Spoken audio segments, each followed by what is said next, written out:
Project 2025 was what concerned us. When it was published, it was immediately clear that actually it was a very well-crafted plan for unwinding US democracy and essentially transferring control to a very small number of already very wealthy people.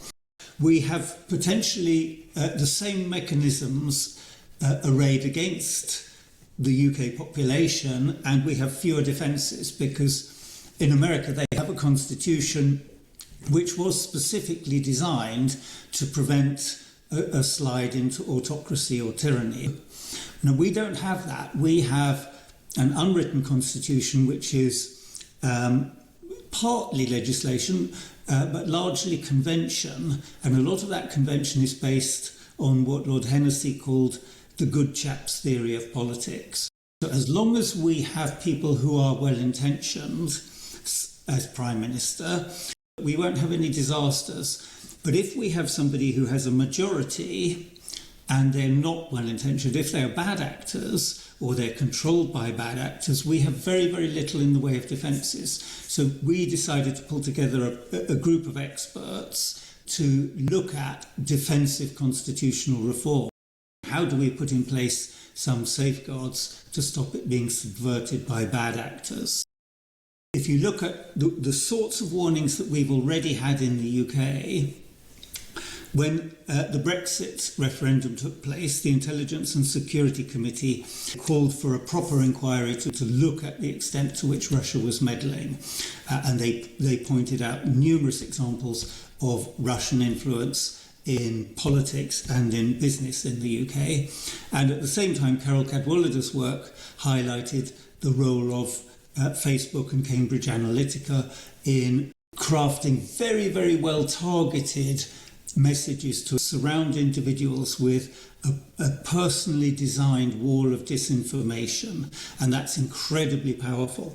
More recently, think tanks have been set up to develop a kind of UK equivalent of Project 2025, so that if we get a far-right government coming into power, they'll be able to move even more quickly than Trump has. And if you look at how quickly Trump has been unwinding US democracy, his rate of what they call democratic backsliding is extremely concerning.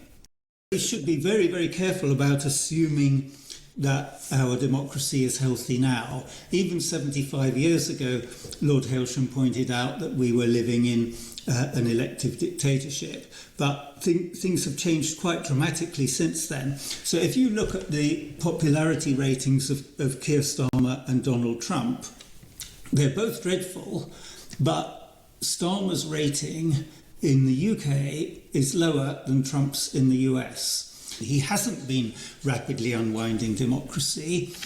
He hasn't started lots of wars. It's very hard to see that he's actually worse than Trump. So if he's perceived as being worse, that tells us something about the media and social media landscape. Elon Musk, who bought Twitter, has amplified far-right voices, and he's also offered large amounts of money to far-right parties. He, at one point, suggested that he might give $100 million to Reform, and he's now funding Restore, which is even further right.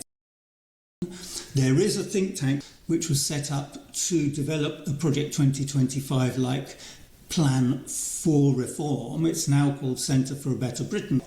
So a lot of the building blocks of what has been happening to America are being put in place.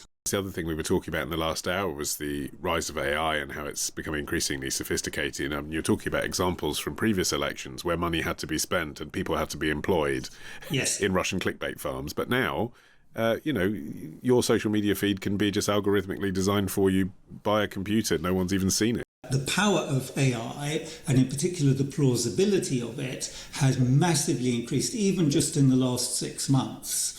So absolutely, AI is a big thing. Money is a very big thing. It's very difficult to stop somebody finding ways of funding. And also, our defences are not geared up for that kind of thing. The Electoral Commission can levy fines on parties which misbehave. paying a few £20,000 fines would be a very small cost of doing business if it enables you to, in effect, take control of the UK. We saw with the last election that Labour won a landslide with actually a minority. In our system, if a parliament has got an absolute majority, then they can ignore essentially anything, replace all the judges on day one, and replace all the civil servants on day one, take control of all the media organisations. There are a number of things that we can do before the election to try to make sure it doesn't get stolen. We should try to tackle disinformation. We should try to tackle dark money, introduce proportional representation. We didn't find any perfect answers, but we found a lot of things that really should be done as a matter of urgency.